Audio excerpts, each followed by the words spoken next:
Hello students, पिछली class में हम लोगों ने यूलोथ्रिक्स के बारे में पढ़ा। आज हम स्पाइरोगाइरा के बारे में पढ़ेंगे। यह एक हरा शैवाल है, हरा और तंतुवत शैवाल है। आइए आज हम स्पाइरोगाइरा के बारे में पढ़ते हैं।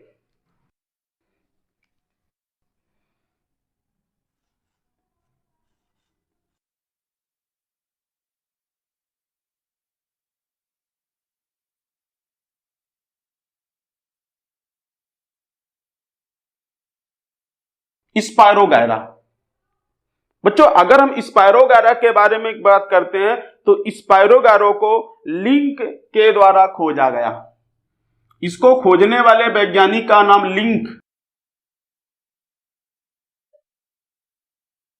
लिंक के द्वारा खोजा गया।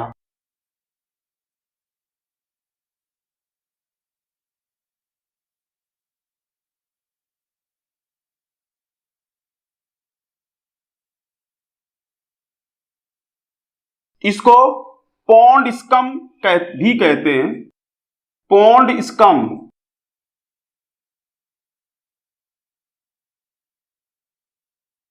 स्पाइरोगाइरा के बाहर की तरफ म्यूसिलेज का आवरण होता है, इसीलिए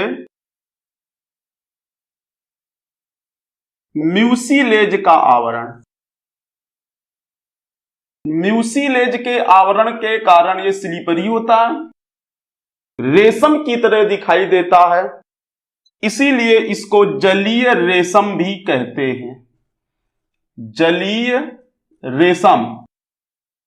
तो अभी हम पढ़ चुके हैं कि स्पाइरोगाइरा को हम पॉन्ड स्कम भी कहते हैं और इसको जलीय रेशम भी कहते हैं।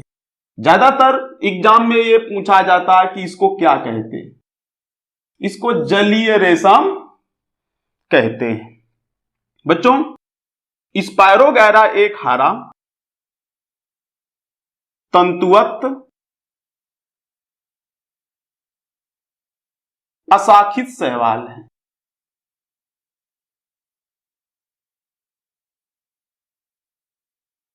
हरा तंतुवत और अशाखित शैवाल है। आइए यहीं पर हम संरचना के बारे में बात कर लेते हैं, स्ट्रक्चर के बारे में बात कर लेते हैं। हरा तंतुवत और अशाखित शैवाल है। इनमें कोशिकाएं बेलनाकार होती हैं। दूसरा पॉइंट है, इनमें कोशिकाएं बेलनाकार होती हैं। कैसी होती हैं?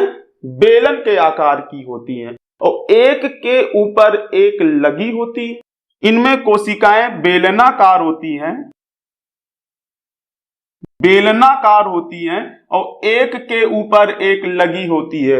यूनिसीरिएट, एक सीरीज में लगी होती हैं। इनकी कोशिकाएं बेलनाकार होती हैं और एक के ऊपर एक लगी होती है। एक के ऊपर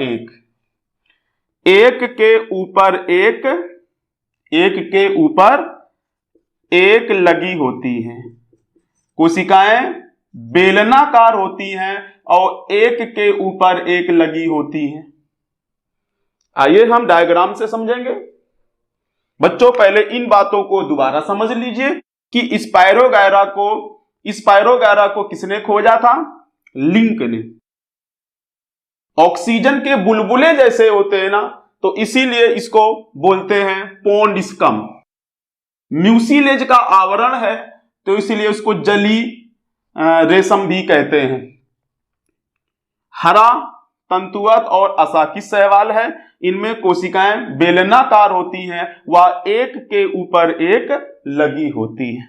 बच्चों, इतनी बात को नोट करेंगे, फिर हम एक डायग्राम से समझने की कोशिश करते हैं। आज हम हरे शैवाल में स्पाइरोगाइरा को पढ़ेंगे। वॉलवॉक्स के बारे में हम सब लोग 12th क्लास में पढ़ लेंगे। पहले चैप्टर में। अभी हम लोग यहां पर केवल स्पाइरोगायरा तक रखेंगे, इसके बाद फिर हम भूरे शैवालों पर चर्चा करेंगे।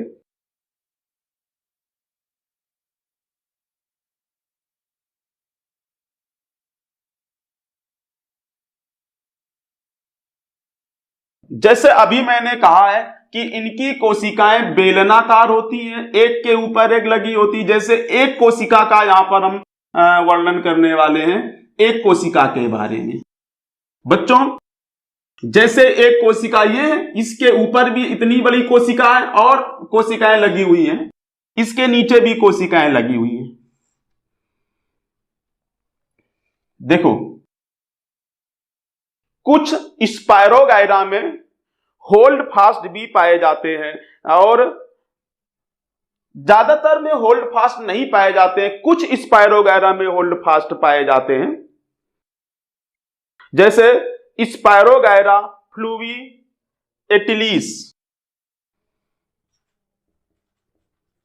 स्पाइरोगायरा फ्लूविएटिलिस।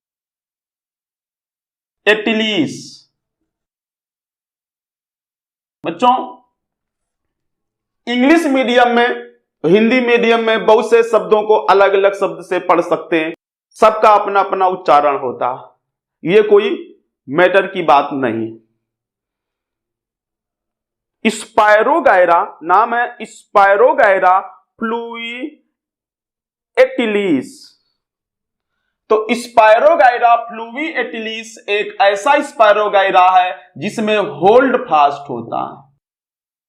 होल्ड फास्ट, स्थपांग हिंदी में बोल सकते हैं, यानी इसमें होल्ड फास्ट होता है। बाकी में बेलनाकार कोशिकाएं होती हैं, नीचे से लेकर के ऊपर तक की कोशिकाएं एक समान हैं और बेलनाकार हैं। All the cells are uniseriate and cylindrical shape, join back to back, एक के ऊपर एक लगी हुई है। इनकी कोशिकाओं में बाहर की ओर पेक्टिन होता है, बाहर की ओर पेक्टिन है और अंदर की ओर सेल्यूलोस है। इनकी जो बाहरी लेयर है, आउटर लेयर है, बाह्य भित्ति है, ये जो बाह्य भित्ति है, बाह्य भित्ति पेक्टिन की बनी होती है। किसकी बनी होती है? पेक्टिन की। इनकी बाह्य भित्ति पेक्टिन की बनी होती है और अंदर की भित्ति सेल्यूलोस की बनी होती है। बाह्य भित्ति पेक्टिन की बनी होती है और अंदर की भित्ति सेल्यूलोस की बनी होती है, सेल्यूलोस की बनी है। अंतर भित्ति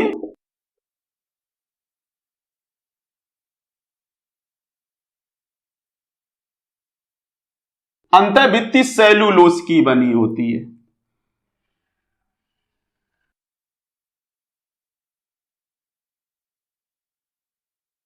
इतनी बात समझ में आ गई होगी बच्चों। इनकी बाह्य भित्ति पेक्टिन की बनी होती है और अंदर की भित्ति सेल्यूलोस की बनी होती है। याद रखिएगा, हम कोशिका भित्ति के बारे में बात कर रहे हैं। इनकी बाह्य भित्ति पेक्टिन की बनी है और अंदर की भित्ति सेल्यूलोस की बनी है। अब यहां पर देखते हैं, केंद्रीय रिक्तिका में अंदर की ओर केंद्रक होते हैं। शब्दों को ध्यान से सुनना। केंद्रीय रिक्तिका में, क्या मैंने कहा? केंद्रीय रिक्तिका में अंदर की ओर केंद्रक होते हैं। शब्दों को बहुत अच्छी तरह से देखना। इनकी बाह्य भित्ति पेक्टिन की बनी है। किसकी बनी है? पेक्टिन की बनी है। बाह्य भित्ति पेक्टिन की बनी है और अंतः भित्ति सेल्यूलोस की बनी है। अंतः भित्ति सेल्यूलोस की बनी है। बाह्य भित्ति पेक्टिन की बनी है और अंतः भित्ति सेल्यूलोस की बनी है। स्पाइरोगैरा की कोशिका भित्ति में बाहर की भित्ति पेक्टिन की बनी है और अंदर की भित्ति सेल्यूलोस की बनी है बच्चों। और इसमें केंद्रीय रिक्तिका में, क्या मैंने कहा? केंद्रीय रिक्तिका में केंद्रीय रिक्तिका। केंद्रीय रिक्तिका को इंग्लिश में कहते हैं सेंट्रल वैक्यूल। Central vacuole. केंद्रीय रिक्तिका में केंद्रक, केंद्रीय रिक्तिका में केंद्रक साइटोप्लाज्मिक स्ट्रैंड के द्वारा लटके होते हैं। जैसे ये क्या है बच्चों, ये केंद्रक है और ये केंद्रक, एक केंद्रक यहां पर है, यहां पर एक केंद्रक है और साइटोप्लाज्मिक स्ट्रैंड के द्वारा लटके हुए हैं। कोशिका द्रव्यीय स्ट्रैंड के द्वारा लटके हुए हैं। ये कोशिका द्रव्यीय स्ट्रैंड है और कोशिका द्रव्यीय स्ट्रैंड में ये रिक्तिका के पास है। रिक्तिका का बहुत बड़ा योगदान है। आइए हम रिक्तिका के बारे में चर्चा कर सकते हैं, जैसे कि उच्च पादप में रिक्तिका का क्या योगदान है। उच्च पादप में वाटर के अलावा कोशिका में जो भी चीजें अनवेस्टेड मटेरियल हैं, जो वेस्टेड मटेरियल हैं, वो वहां स्टोर होते हैं। सेल सैप कहते हैं। तो सेल सैप की बाउंड्री को टोनोप्लास्ट कहा जाता है। तो अगर हम प्लांट सेल की बात करते हैं तो वहां 90% पार्ट वैक्यूल यानी रिक्तिका से घिरा हुआ होता है। बच्चों, बहुत सारी बातें हैं जो हम कोशिका वाले चैप्टर में इसका डिस्कशन करेंगे। यहां पर लेफ्ट हैंडेड, ज्यादातर किताबों में, जैसे कि बड़ी किताबें हैं नीट वाली, ट्रूमैन जैसी किताबें हैं, तो उनमें लिखा हुआ लेफ्ट हैंडेड। यहां हम लेफ्ट हैंडेड का मतलब कैसे देख सकते हैं। लेफ्ट हैंडेड 1 से लेकर 16 तक फीते के आकार के हरित लवक होते हैं। बच्चों, लेफ्ट हैंडेड होते हैं। यहां लेफ्ट हैंडेड 1 से लेकर के 16 तक फीते के आकार के हरित लवक होते हैं। कितने? 1 से लेकर 16 तक फीते के आकार के हरित लवक। फीता मतलब रिबन। यहां रिबन के आकार के हरित लवक है, वो 1 से लेकर 16 तक है। यहां पर 1 से लेकर 16 तक फीते के आकार के हरित लवक होते हैं। किसके आकार के हरित लवक हैं? फीते के आकार के हरित लवक हैं। 1 से लेकर 16 तक फीते के आकार के हरित लवक हैं। कैसे हरित लवक है? फीते के आकार के हरित लवक है। और कैसे है? Left handed.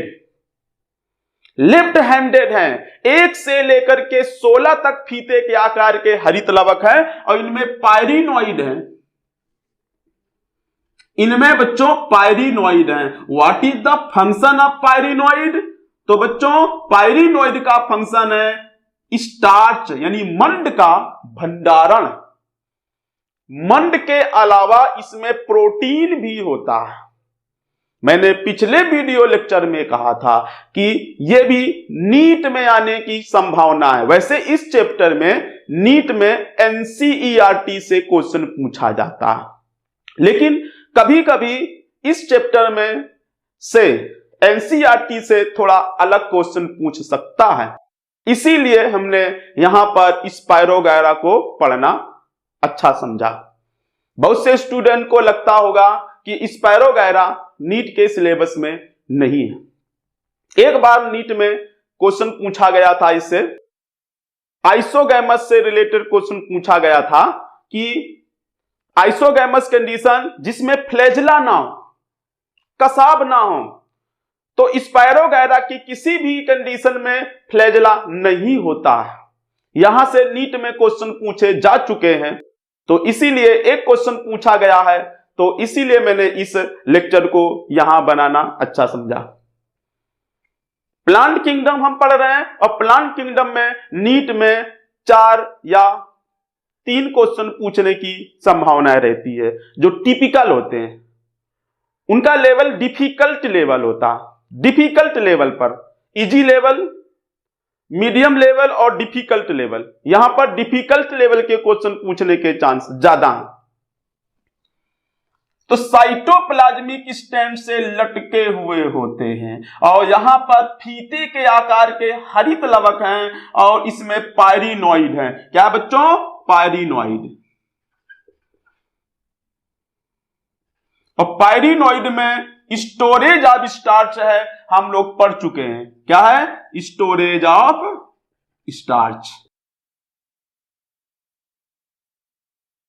बच्चों यहां पर कोशिका द्रव्य परिधीय और पतला होता है। कोशिका द्रव्य परिधीय, कोशिका द्रव्य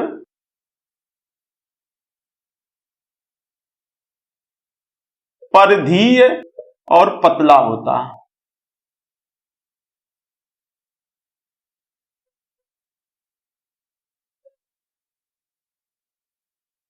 डियर स्टूडेंट्स, इसी के साथ साथ अब हम लोग चर्चा करते हैं जनन की। स्पाइरोगायरा में जनन आज का टॉपिक है। स्पाइरोगायरा में जनन, इसको आप नोट कर सकते हैं।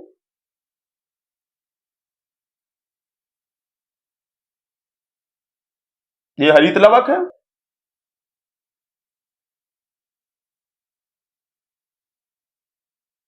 कोशिका द्रव्य है।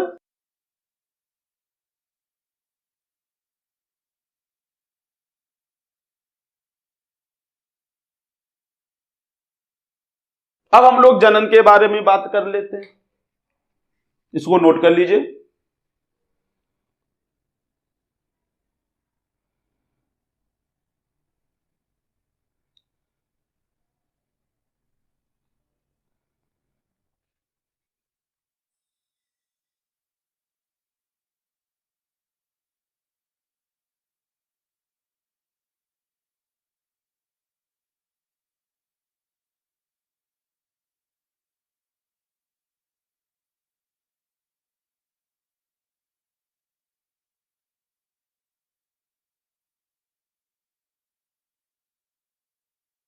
स्पाइरोगायरा में जनन, reproduction in spirogyra. Dear students, spirogyra में जनन 3 प्रकार से होता है। वर्धी जनन,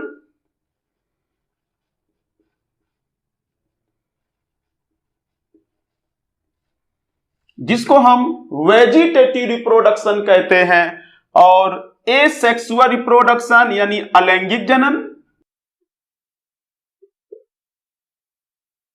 अलैंगिक जनन, और तीसरा होता है लैंगिक जनन, लैंगिक जनन। वर्धी जनन को हम वेजिटेटिव रिप्रोडक्शन कहते हैं। Vegetative reproduction, asexual and sexual reproduction.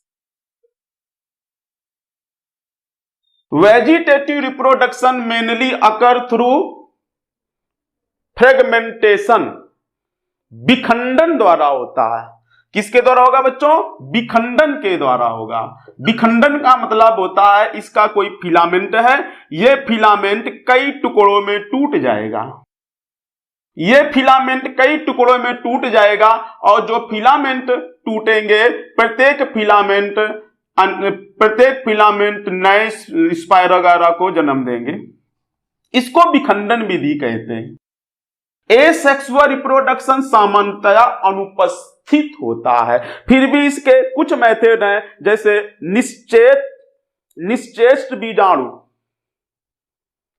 निश्चेष्ट बीजाणु, निश्चेष्ट बीजाणु। तो निश्चेष्ट बीजाणु को हम लोग कहते हैं एकाइनीट।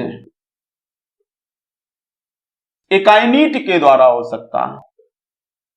दूसरा होता है जिसको हम कहते हैं अचल बीजाणु। अचल बीजाणु, अचल बीजाणु यानी कि हम इसको बोल सकते हैं एकाइनीट और इसको बोलेंगे प्लानोस्पोर।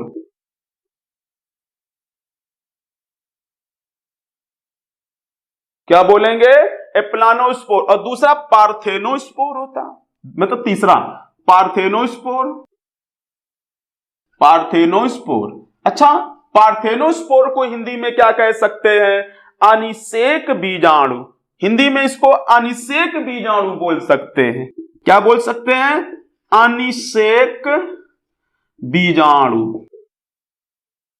मतलब कि मेनली अगर देखा जाए तो स्पायरोगायरा में लैंगिक जनन अनुपस्थित होता है, लेकिन कुछ परिस्थितियों में कभी कभी केवल एकाइनीट, एप्लानोस्पोर और पार्थेनोस्पोर के निर्माण द्वारा जनन होता है।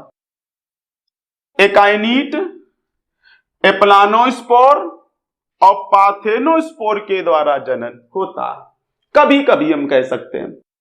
यानी अगर हम यहां पर बात करते हैं लैंगिक जनन की, तो मेथड है कॉन्जुगेशन द्वारा, संयुग्मन द्वारा। यहां पर लैंगिक जनन संयुग्मन द्वारा होता है। संयुग्मन को हम लोग बोलते हैं कॉन्जुगेशन। तो हम लोग यहां पर दो चीजों पर चर्चा करेंगे। पहले हम अलैंगिक जनन का एकाइनीट का पर चर्चा करेंगे, फिर हम एप्लानोस्पोर पर चर्चा करेंगे, फिर हम पार्थेनोस्पोर पर चर्चा करेंगे, फिर हम कॉन्जुगेशन पर चर्चा करेंगे।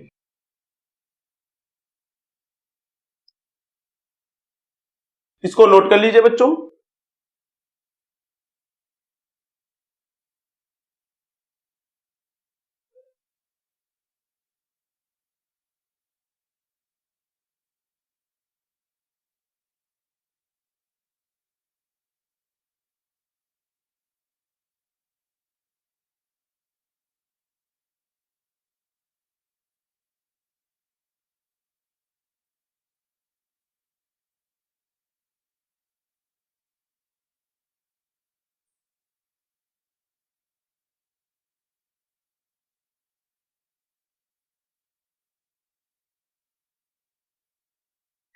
एकाइनीट द्वारा जनन।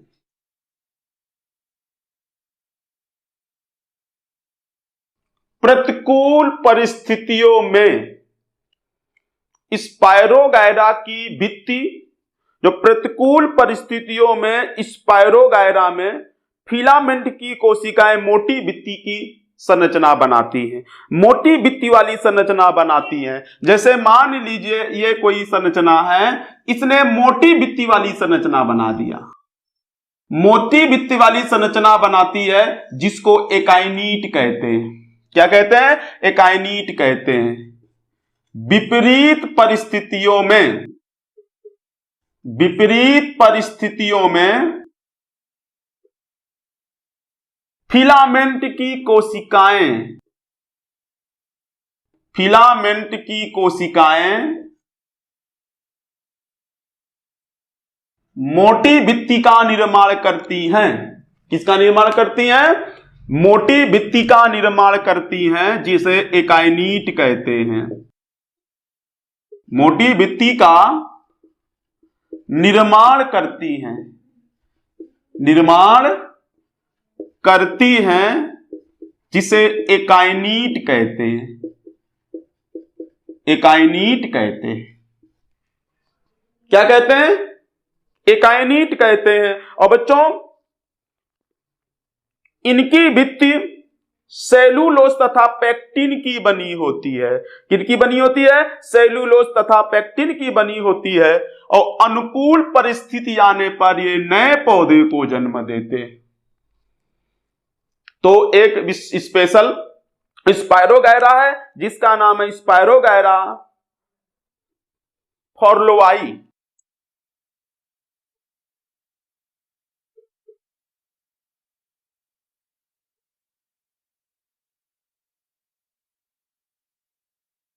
स्पायरोगायरा फॉर्लोवाई।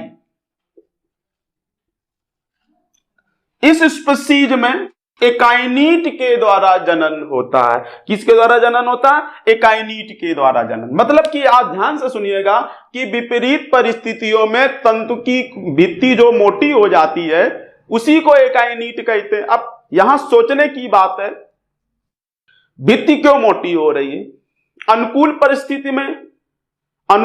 परिस्थिति में टेम्परेचर ज्यादा हो सकता है, पानी की कमी हो सकती है। सॉरी, प्रतिकूल परिस्थिति में टेम्परेचर ज्यादा हो सकता है, कम हो सकता है, पानी की कमी हो सकती है, अनेक प्रॉब्लम होगी। जब प्रॉब्लम होती है तो उसको प्रतिकूल परिस्थिति कहते हैं। यहां पर विपरीत परिस्थिति का मतलब अनफेवरेबल कंडीशन है। तो ये अनफेवरेबल कंडीशन में प्रोटेक्शन के लिए मोटी भित्ति बनाते हैं। फिर जब अच्छा मौसम आ जाता है तो फिर वो नए पौधे को जन्म देते हैं। यहां पौधा मतलब प्लांट बॉडी। एक और मेथड है जिसको हम एप्लानोस्पोर कह सकते हैं। आइए हम एप्लानोस्पोर के बारे में भी चर्चा करेंगे।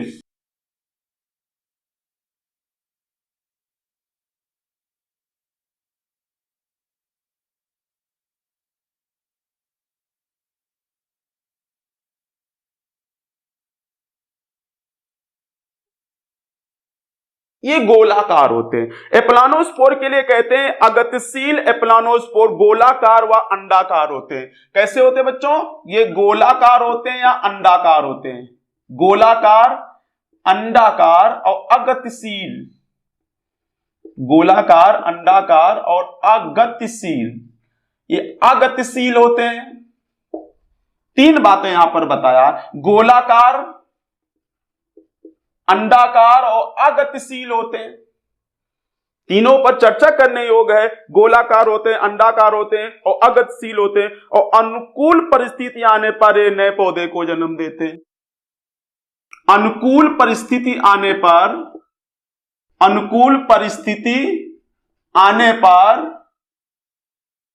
ये नए पौधे को जन्म देते हैं। किसको जन्म देते हैं? नए पौधे को जन्म देते हैं।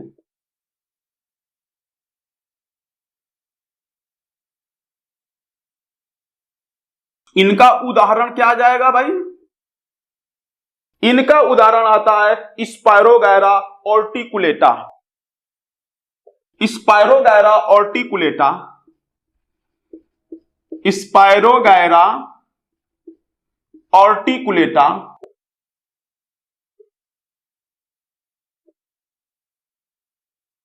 इनका एग्जांपल है स्पायरोगैरा ऑर्टिकुलेटा।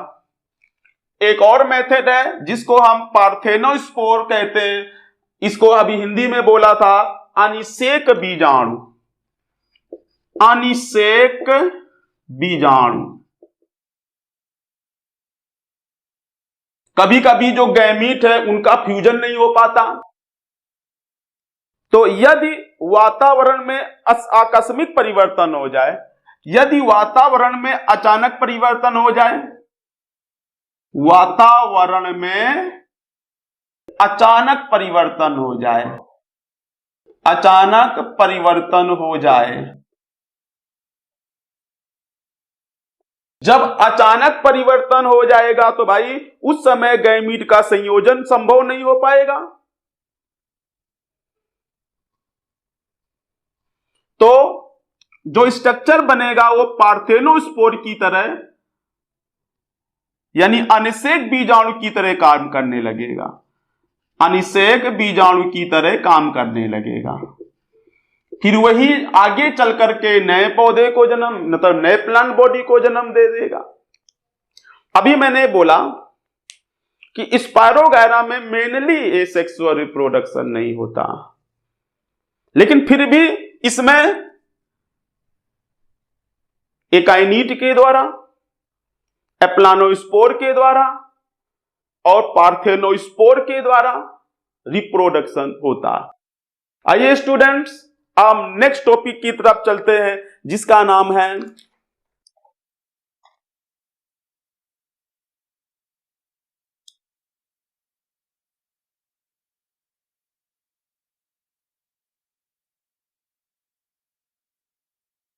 कॉन्जुगेशन। कॉन्जुगेशन दो टाइप का होता है सेक्सुअल रिप्रोडक्शन में। कॉन्जुगेशन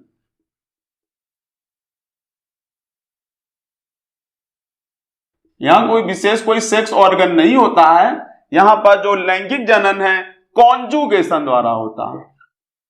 कॉन्जुगेशन यानी संयुग्मन द्वारा होता है। संयुग्मन, कॉन्जुगेशन यानी संयुग्मन द्वारा होता है बच्चों। और ये दो प्रकार का होता है, एक को बोला जाता है स्केलेरी फॉर्म कॉन्जुगेशन, एक को कहते हैं स्केलेरी फॉर्म कॉन्जुगेशन, और एक को बोला जाता है literal conjugation. Literal conjugation Hindi में लिख देते हैं, मैं हिंदी मीडियम पढ़ा रहा हूं, भूल जाता हूं। Scalariform conjugation and lateral conjugation. Scalariform conjugation को कहते हैं सोपानवत, सोपानवत, और कॉन्जुगेशन का मतलब संयुग्मन।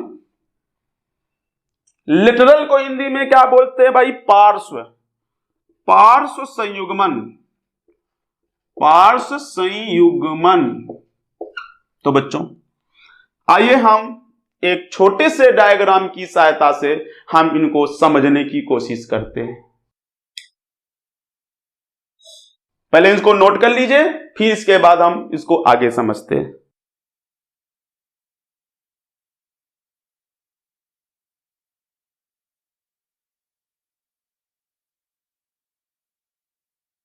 नोट हो गया होगा? अब हेडिंग डाल लीजिए इसको।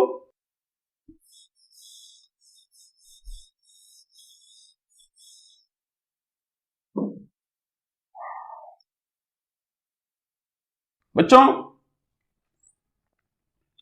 सोपानवत संयुग्मन में देखिए, जब दो फिलामेंट एक दूसरे के पास आते हैं, दो फिलामेंट हैं, और भी हो सकता है लेकिन मैं दो ही बना रहा हूं।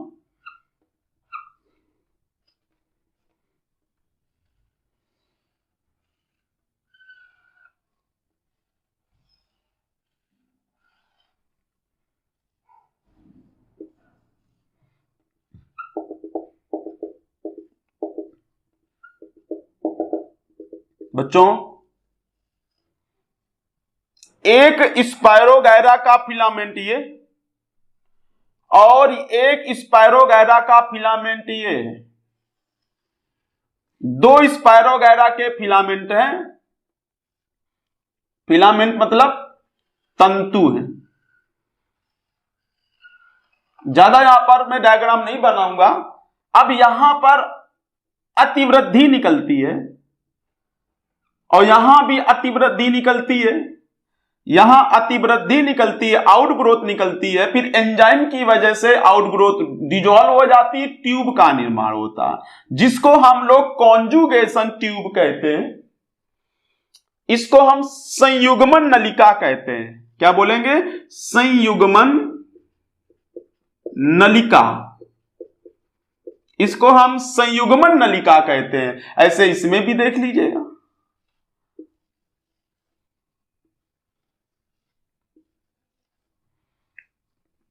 तो यहां सीढ़ी जैसा दिखाई दे रहा कि नहीं दिखाई दे रहा?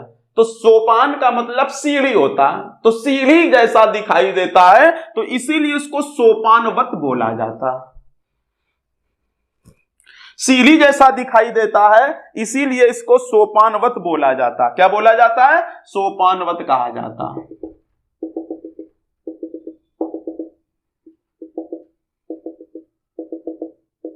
बच्चों ये पूरा डेंस होगा और गैमीट की तरह काम करेगा, और ये भी डेंस होगा, ये भी गैमीट की तरह काम करेगा।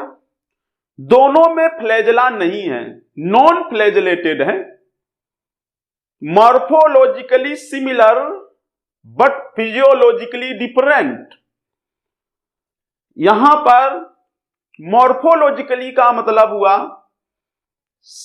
मॉर्फोलॉजिकली मतलब आकारिकी रूप से, आकारिकी रूप से समान है और कारिकी रूप में भिन्न है। आकारिकी रूप में समान है और कारिकी रूप में भिन्न है। और यहां पर किसको नर कहें, किसको मादा कहें? यहां पर जो एक्टिव है वो नर है, और जो एक्टिव नहीं है वो मादा है। कम एक्टिव को फीमेल कहते हैं और ज्यादा एक्टिव को मेल कहते हैं। तो यहां पर इस नलिका के सहारे या इस नलिका के थ्रू, इस नलिका के थ्रू ये नलिका बन गई और इस नलिका के थ्रू एक गैमीट दूसरे गैमीट से मिलने के लिए चल दिया। बच्चों, इस नलिका के थ्रू एक गैमीट दूसरे गैमीट से मिलने के लिए चल दिया और संयुग्मन यानी उनका दोनों आपस में मिल चुके हैं। इसका जो गैमीट है यहां से इधर की तरफ चल दिया, इसका गैमीट है इधर की तरफ चल दिया। जो मूव कर रहा है वो नर है, जिधर की तरफ मूव कर रहा है वो मादा है। तो ये इसमें पहुंच करके एक स्ट्रक्चर बनाता है जिसको हम लोग जाइगोस्पोर कहते हैं। क्या कहते हैं? जाइगोस्पोर कहते हैं। जाइगोस्पोर में बाहर की ओर एक्सोस्पोर, बीच में मीजोस्पोर, इधर एक्सोस्पोर होता है और बीच में मीजोस्पोर होता है और अंदर की ओर एंडोस्पोर होता है। अंदर की ओर एंडोस्पोर होता है। बाहर की तरफ एक्सोस्पोर है, बीच में मीजोस्पोर है और अंदर की तरफ एंडोस्पोर है। तो एक मेथड ये हुआ सोपानवत संयुग्मन।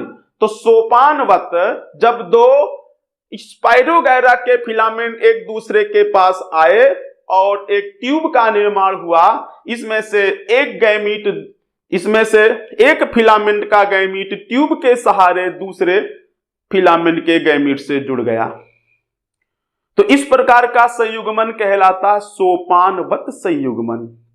बच्चों, दूसरा मेथड होता है जिसको हम लोग बोलते हैं पार्श्व संयुग्मन। और पार्श्व संयुग्मन दो प्रकार का होता है, डायरेक्ट और इनडायरेक्ट। ये डायग्राम को बना लीजिए और डायग्राम से समझने की कोशिश कीजिए। बायोलॉजी डायग्राम से पढ़ी जाती है। आप यहां पर लिखाने की कोशिश में नहीं करने वाला, आप खुद लिखेंगे। कैसे लिखेंगे? जब दो स्पाइरोगैरा के फिलामेंट एक दूसरे के पास आते हैं, उनमें अतिवृद्धि बनती है, अतिवृद्धि आपस में जुड़ती है, फिर अतिवृद्धि के बीच की भित्ति डिजॉल्व हो जाती है, एक ट्यूब बनता है, उसको कॉन्जुगेशन ट्यूब कहते हैं। यहां पर सीरीज के सदस्य संरचना दिखाई देती है, इसीलिए इसको सोपानवत संयुग्मन कहते हैं।